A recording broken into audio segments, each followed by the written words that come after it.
Lebanon के दक्षिणी और इजराइल के उत्तरी इलाके का माहौल इस वक्त ठीक नहीं है, क्योंकि युद्ध के खतरनाक अलार्म के बीच अमेरिका ने महातबाही का हूटर बजा दिया है, जिससे मिडिल ईस्ट में रहने वाले तमाम लोगों के लिए खतरा बढ़ गया है।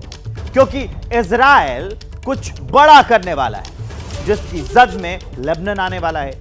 यह रिपोर्ट देखिए और समझिए क्यों अमेरिका की तरफ से लेबनान खाली करने का फरमान आया है और क्यों मिडिल ईस्ट पर बड़ा खतरा मंडरा रहा है।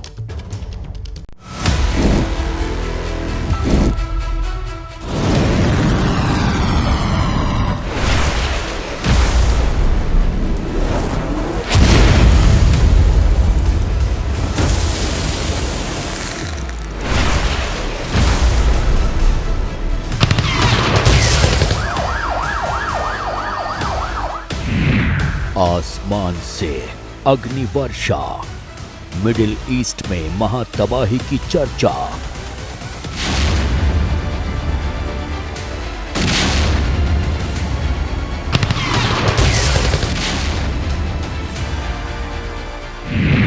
इजराइल की किलिंग मशीन, एक्शन थ्रिलर का खौफनाक सीन।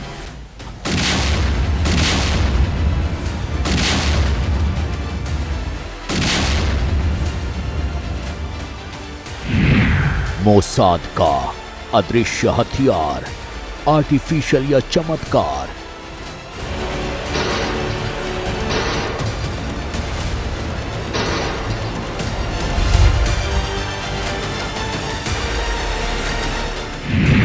बैरूत को बर्बाद कर देगी हूती, हिजबुल्लाह, हमास की जिद।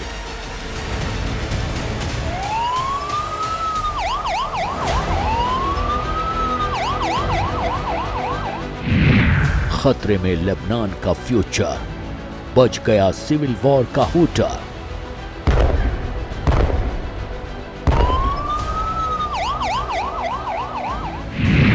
महायुद्ध कराएगी इजराइल की कसम, हिजबुल्लाह के टॉप कमांडर भस्म।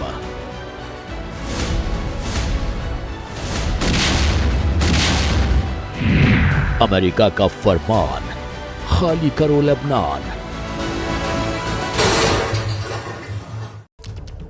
बीते कुछ दिनों से लेबनान के आसमान में बारूदी धुएं की गंध फैली, लेकिन अब यह गंध किसी बड़े खतरे की हिंट दे रही है, क्योंकि दुनिया की सबसे बड़ी महाशक्ति ने अपने सभी नागरिकों से लेबनान खाली करने की चेतावनी जारी की है, जिससे यह सवाल उठता है कि क्या अब पेजर और वॉकी टॉकी से भी कुछ बड़ा होने वाला है।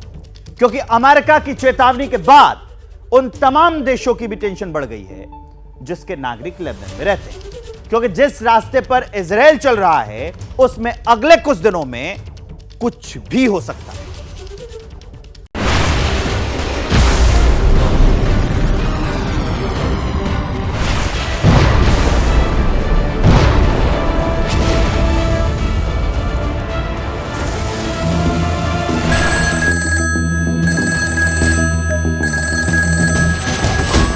जितना जल्दी हो सके लेबनान को छोड़ दें। ये मैसेज जो अभी आपने सुना, ये अमेरिका की तरफ से अपने उन नागरिकों के लिए था जो इस वक्त लेबनान की राजधानी बैरूत में हैं।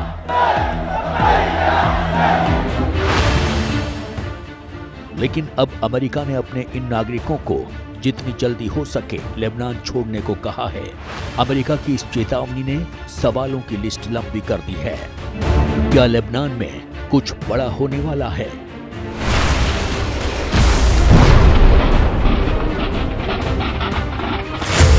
या मोसाद अपनी नई चाल चलने वाला है?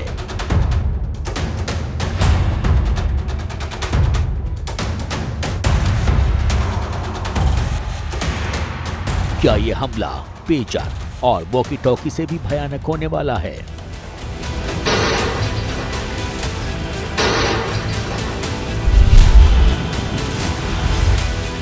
सुपर पावर अमेरिका की तरफ से अपने नागरिकों को दिए इस मैसेज ने दुनिया के कई और मुल्कों की भी टेंशन बढ़ा दी है और सबने अपने नागरिकों को लेबनान की राजधानी जितना जल्दी हो सके खाली करने को कहा है।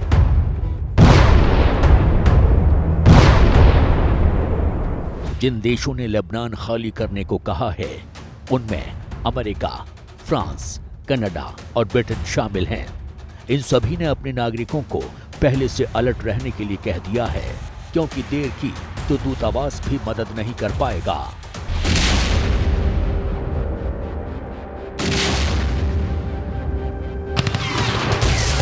ये बात सही है कि हमले का दायरा काफी बड़ा था और फिर हमें किसी तरह की कोई चेतावनी भी नहीं मिली थी, जैसा कि पोर्ट ब्लास्ट के दौरान हुआ था।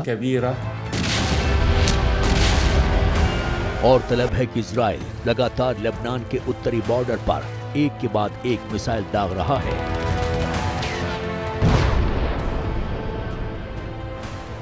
जिससे पूरा आसमान धुएं से भर गया है। लेकिन अब जल्द ही कुछ बड़ा होने वाला है, क्योंकि इजराइल ने कसम खाई है कि वो जब तक हिजबुल्लाह के एक एक लड़ाके की कब्र नहीं खोद देगा, चुप नहीं बैठेगा।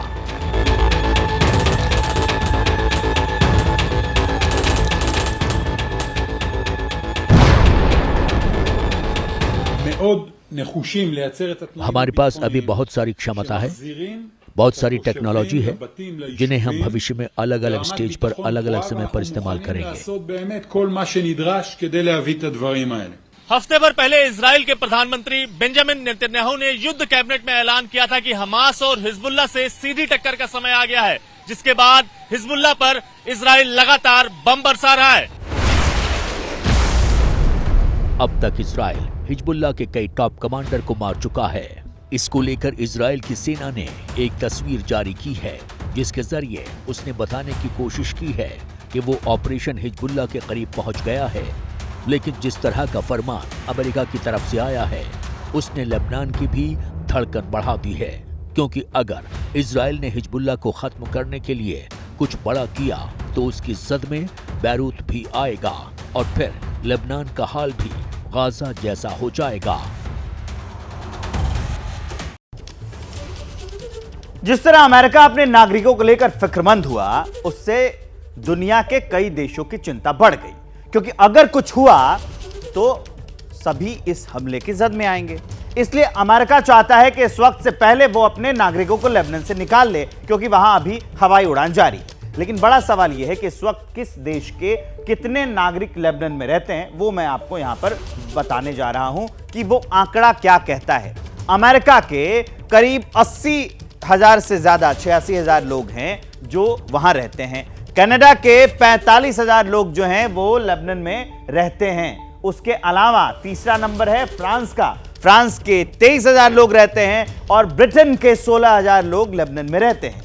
इन सभी देशों ने अपने नागरिकों से लेबनान छोड़ने को कह दिया है। वहीं जर्मनी के 5,000 लोग रहते हैं और अपने देश के भारत के 4,000 लोग लेबनान में रहते हैं। तो ये वो आंकड़ा है। जब भी किसी देश में युद्ध जैसे हालात होते हैं तो सबसे ज्यादा फिक्र अपने नागरिकों को वहां से सुरक्षित निकालने की होती है। और अब ये देश नहीं चाहते हैं कि कुछ बड़ा हो तो उनके नागरिक वहां फंसे रहें, मतलब उनको निकाल लेना चाहते हैं। इसलिए उन्होंने अभी से लेबनान छोड़ने को कह दिया है। उधर इजराइल लगातार लेबनान पर हवाई स्ट्राइक कर रहा है। उसने अपने इन हवाई हमलों में हिजबुल्लाह के कई लड़ाकों को मारने का दावा किया है। लेकिन सवाल यह है, माफ कीजिएगा, सवाल यह है कि क्या इजराइल इससे भी आगे का कुछ प्लान कर रहा है? यह रिपोर्ट देखिए उसी पर।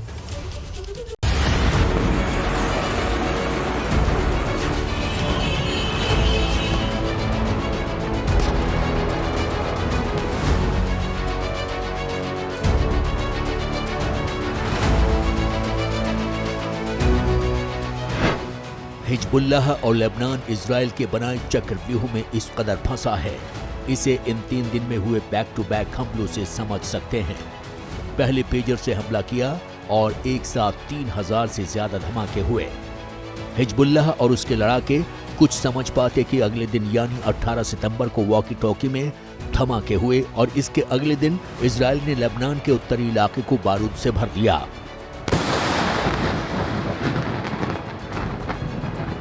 इजराइल का मकसद उत्तरी इलाके को हिजबुल्लाह और उसके दहशतगर्दों से खाली करना है और अपने नागरिकों में यह भरोसा दिलाना है कि अब उनके लिए यहाँ कोई खतरा नहीं है। पिछले साल 7 अक्टूबर को जब हमास ने इजराइल पर हमला किया था और फिर इजराइल ने हमले का बदला लेना शुरू किया था, तब से उसे अपने उत्तरी इलाकों में हिजबुल्लाह के हमलों का सामना करना पड़ रहा था, जिसकी वजह से इजराइल के कई लोग अपने घर बार छोड़कर पलायन कर गए और हिजबुल्लाह की दहशतगर्दी बढ़ती चली गई। लेकिन अब इजराइल ने जिस तरह से हिजबुल्लाह एंड कंपनी के खिलाफ जंग छेड़ी है, उसका साफ और सीधा मकसद है हिजबुल्लाह का खात्मा। फिर चाहे इसके लिए उसे कुछ भी करना पड़े। उसका पेजर हमला हिजबुल्लाह को यह बताना था कि उसके हथियार कहां कहां तक फैले हैं, क्योंकि जिन पेजर और वॉकी टॉकी से हिजबुल्लाह खुद को महफूज समझ रहा था, उसी का इस्तेमाल करके इजराइल अब तक कई लड़ाकों को मौत की नींद सुला चुका है।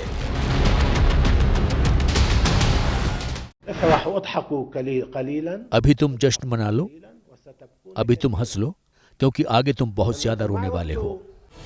लेकिन सवाल बड़ा है कि क्या ये सिर्फ शुरुआत है, क्योंकि इजराइल के पास दुनिया के एक से एक खतरनाक हथियार हैं जो देखने में एकदम फिल्मी लगते हैं, क्योंकि समय समय पर इजराइल अपने इन हथियारों का ट्रायल करता रहता है और मौका देखकर अपने दुश्मन पर हमला बोल देता है। दावा किया जाता है कि इजराइल के पास robotic machine gun, car bomb और जहरीली सीरिंग है, इसलिए इन हथियारों से दुनिया भर में अपने दुश्मनों को ढेर कर चुका है।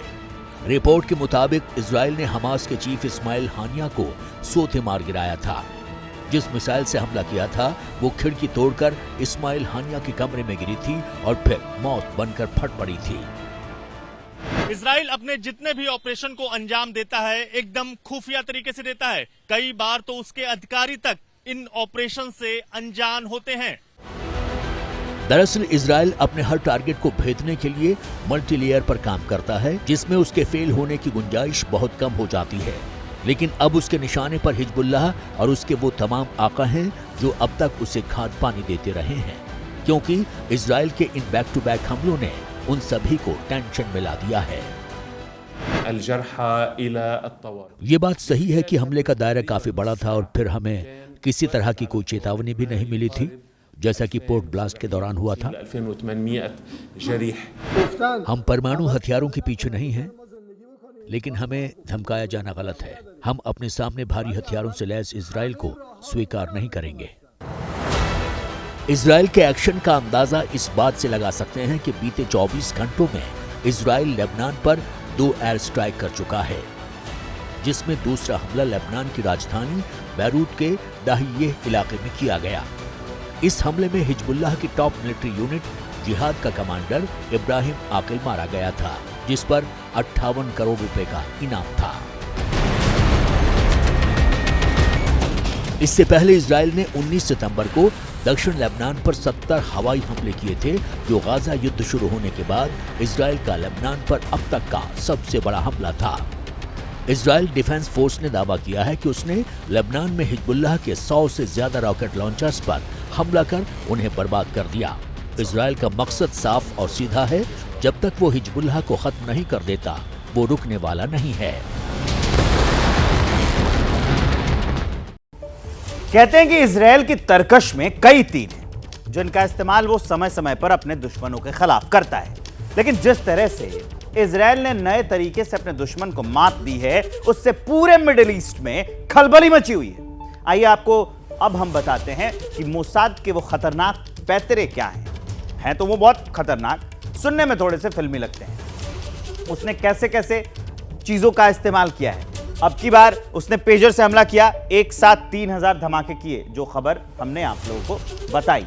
इसके अलावा 3000 जब धमाके हुए, हिजबुल्लाह के वो कई ठिकानों पर एक साथ धमाके हुए, हमला पूरी प्लानिंग के साथ किया गया था। मोसाद ने इसी महीने 17 सितंबर को अंजाम दिया था, जो 17 सितंबर बीती है। उसके बाद क्या, वॉकी टॉकी से भी वो हमला किया। ये हमला जो अटैक हुआ था पेजर का, उसके ही अगले दिन हुआ। हिजबुल्लाह जब तक पेजर अटैक से संभलता, उसके अगले ही दिन वॉकी टॉकी से उसने हमला कर दिया। इन हमलों से हिजबुल्लाह की जो कमर है वो टूट गई। इसके अलावा एक और तकनीक इस्तेमाल की है मोसाद ने, जो आपको सुनकर थोड़ा सा अजीब लग सकता है, टूथपेस्ट में जहर। मोसाद ने ये जो ऑपरेशन है 1978 में किया था। इस ऑपरेशन के जरिए मोसाद ने फिलिस्तीनी कमांडर वाडी हड्डाद को मारा था, ये सुनने में भले आपको थोड़ा अजीब लग सकता है, लेकिन टूथपेस्ट को भी हथियार की तरह इस्तेमाल मोसाद ने किया था। इसके अलावा क्या किया है? मोबाइल में बम उसने रखा था। 28 साल पहले की बात है। मोसाद ने 28 साल पहले फोन में बम फिट करके हमास के इंजीनियर याह्या अयास को मौत के घाट उतार दिया था। यह बम बनाने में माहिर था और हमास इसी के बनाए हुए बम से इजराइल पर हमला करता था। तो मोसाद ने 28 साल पहले यह तकनीक का इस्तेमाल करके हमास के उस इंजीनियर को मार दिया था।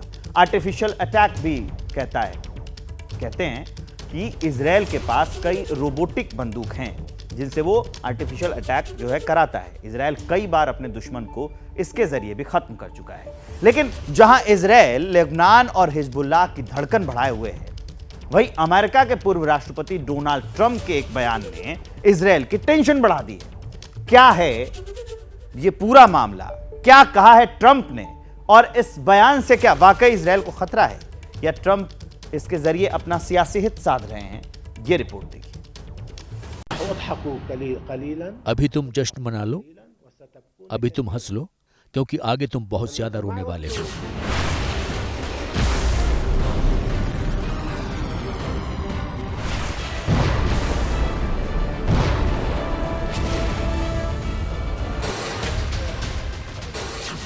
इजराइल पर सिर्फ हमला ही नहीं होगा बल्कि विनाश हो जाएगा, और मुझे कहते हुए दुख होता है कि यह संपूर्ण विनाश होगा। मैं आपकी रक्षा कर सकता हूं। क्या मिडिल ईस्ट में युद्ध का पैटर्न बदल सकता है? क्या आने वाले दिनों में इजराइल के लिए खतरा बढ़ सकता है? क्योंकि जिस तरह से इजराइल लेबनान में बम बरसा रहा है और हिजबुल्लाह के लड़ाकों को ठिकाने लगा रहा है, उससे साफ है कि इजराइल अपर हैंड पर है। लेकिन अमेरिका के पूर्व राष्ट्रपति और रिपब्लिकन पार्टी के राष्ट्रपति उम्मीदवार डोनाल्ड ट्रंप के एक बयान ने हड़कंप मचा दिया है। इजराइल 2 साल के भीतर अस्तित्व में नहीं रहेगा। ट्रंप ने आने वाले 2 साल के भीतर इजराइल के विनाश की बात कही है। लेकिन सवाल बड़ा है कि क्या ट्रंप इजराइल को लेकर सच में फिक्रमंद है या इसके पीछे उनका चुनाव जीतने का मकसद छिपा हुआ है? क्योंकि अमेरिका में राष्ट्रपति चुनाव को लेकर सरगर्मी बढ़ी है और जब से डेमोक्रेटिक पार्टी ने कमला हैरिस को राष्ट्रपति उम्मीदवार बनाया है, अमेरिका में राष्ट्रपति चुनाव की जंग दिलचस्प हो गई है। उधर कहने वाले तो यहां तक कहने लगे हैं कि ट्रंप को हार का डर सता रहा है, इसलिए उन्होंने अभी से ब्लेम गेम शुरू कर दिया है। दरअसल अमेरिका में यहूदी वोटर की बड़ी संख्या है, लेकिन इन वोटर्स का झुकाव ज्यादातर डेमोक्रेटिक पार्टी की तरफ रहता है।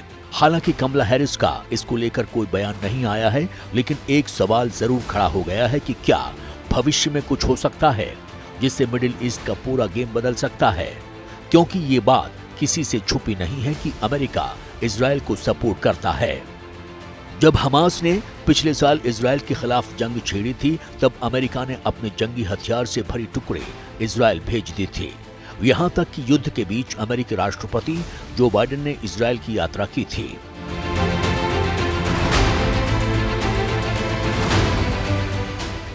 वहीं एक धड़ा यह भी कहता है कि अगर ट्रंप अमेरिका की सत्ता में आए तो मिडिल ईस्ट को उसके हालात पर छोड़ सकते हैं। ऐसे में सवाल यह है कि क्या ट्रंप इजराइल को आने वाले किसी खतरे के लिए आगाह कर रहे हैं या ये बताने की कोशिश कर रहे हैं कि अगर यहूदी वोटर ने उनका साथ नहीं दिया तो मुश्किल बढ़ सकती है। फिलहाल जो होगा वो भविष्य के खाते में है, क्योंकि मौजूदा सार ये है कि इजराइल मौत बनकर बरस रहा है और लेबनान रहम के लिए तरस रहा है।